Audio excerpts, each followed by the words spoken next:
Pope Leo XIV did the unthinkable with Pope Francis' dog and left the world in tears. It was May 5th, 2025. Rome was unusually quiet that morning.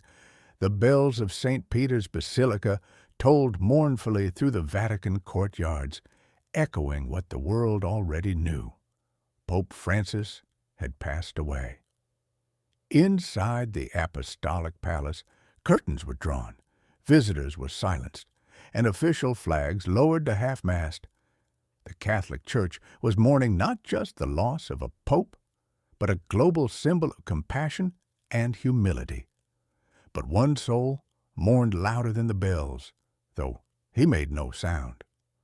Fratello, a golden-brown Labrador mix, lay curled on the corner cushion of Pope Francis's study. He hadn't moved in hours. He hadn't eaten. He hadn't barked, because the one person he loved most in the world had left and never come back. Fratello wasn't just a dog. He had been at Pope Francis' side since the beginning. Adopted when the Pope was still Jorge Mario Bergoglio in Buenos Aires, Fratello came with him to Rome and silently walked beside him through thousands of appearances. He became known to the Swiss guards, the gardeners, even the choir boys. The world saw him occasionally at the Pope's feet during balcony prayers, on the Vatican lawn during sunrise strolls, but few knew how deeply he was woven into the pontiff's daily life. Now, with Francis gone, whispers filled the marble corridors. Who will take the dog? Will he be removed from the papal grounds? Some said he'd be sent to a convent. Others believed he would be quietly rehomed by Vatican staff. No one truly knew. That changed on May 8th, when the conclave elected a new pope. Leo XIV, a conservative theologian from the Netherlands, was not known for warmth. His speeches were intellectual, his appearance stoic. His election divided opinions. Many feared the compassion that had marked Francis' reign would be replaced by cold rigidity. On the morning of May 10th, the square was full again. A red carpet stretched before the massive bronze doors of the basilica. Security was tight. Cameras were positioned to capture Leo's first unscripted appearance. But when the doors opened, the crowd didn't gasp for the Pope. They gasped for the dog. Fratello stood alone at the top of the stairs, shaking slightly under the weight of eyes and silence. Then came Pope Leo, not with a papal decree, not flanked by a line of cardinals. He came alone, stepped forward in his white cassock and crimson mozzetta, and slowly knelt before the dog. No one knew what to expect, but what they saw left millions in tears. He gently placed both hands on Fratello's trembling frame, then leaned in, rested his forehead against the dog's, and whispered, "You're safe with me." Fratello didn't move at first. Then his tail tapped the marble floor once, then twice. Pope Leo rose, picked up the dog with careful arms, and turned toward the cameras. And the world saw the unimaginable, the Church's most powerful man, embracing the softest legacy of his predecessor. Back inside the Apostolic Palace, Vatican staff watched in stunned silence. A few nuns wiped tears. Monsignor Alessi, who had worked with both pontiffs, whispered, This is what continuity looks like." Later that evening, Vatican News published a short release. His Holiness Pope Leo XIV has assumed personal guardianship of Fratello in honor of Pope Francis' enduring love for all of God's creatures. But behind the scenes, the story ran deeper. Inside Pope Francis' personal journal, found days earlier, was a handwritten note. "If anything happens to me, let Fratello stay. Let him walk these halls until his own last days. He's seen the best and worst of me. He deserves peace." Pope Leo had read that note in private. the night before the cameras rolled. By the end of that week, thousands of letters and drawings arrived at the Vatican, most from children around the world. "Thank you for keeping Fratello. Francis would be proud. I want to be kind like the Pope and his dog." In a world saturated with cynicism, one image gave people hope. A man of power holding a forgotten dog with tears in his eyes.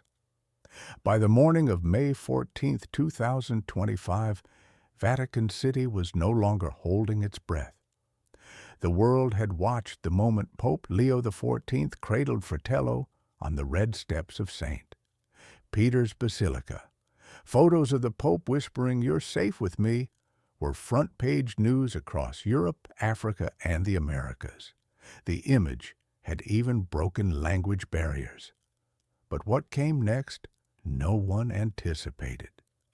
The Vatican sent out an announcement at 7 a.m. sharp. "Special audience today in the Vatican Gardens, open to press and clergy." No explanation, no schedule.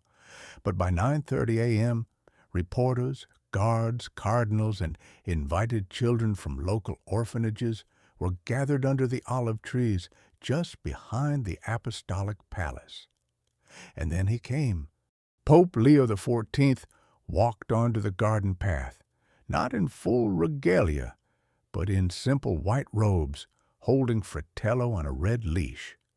He stopped at a marble bench under a magnolia tree where Pope Francis had often prayed. Fratello sat beside him, silent but alert. Then the Pope addressed the crowd.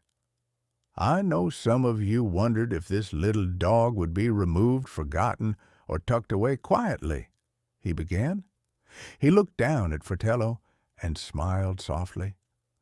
"But I believe the Church must learn not only from saints and martyrs, but from loyalty." He reached into his sleeve and pulled out a small letter. This was written by Pope Francis, dated April 21st, 2025. It reads, he unfolded the paper, voice trembling slightly, "To my successor, if this note finds you, it means I have passed.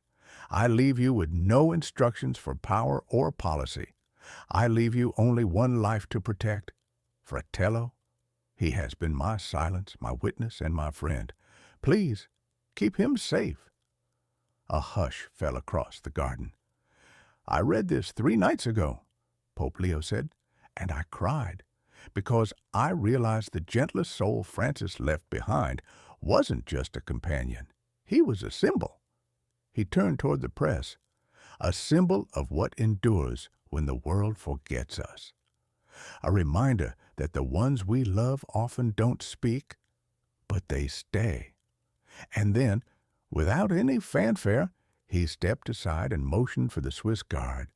One of them stepped forward carrying a velvet box.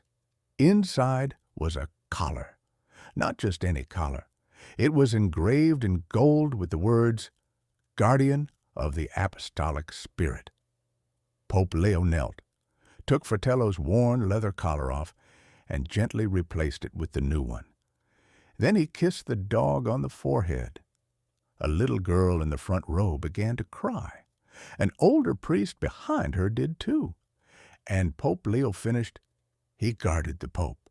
Now he guards the spirit of the Church."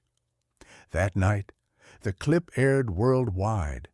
Fratello trended on social media. Tens of thousands sent letters, paintings, and dog treats to the Vatican post office. But the most moving moment happened hours later, off camera. At 10:45 p.m., long after the lights had dimmed, Pope Leo was seen walking alone through the Vatican gardens with Fratello. No guards, no photographers, just him, the stars, and the sound of paw steps on gravel. As he sat again beneath the magnolia tree, Fratello curled beside his feet. The Pope whispered, "He loved you so much." And for the first time since Francis' death, Fratello wagged his tail slowly.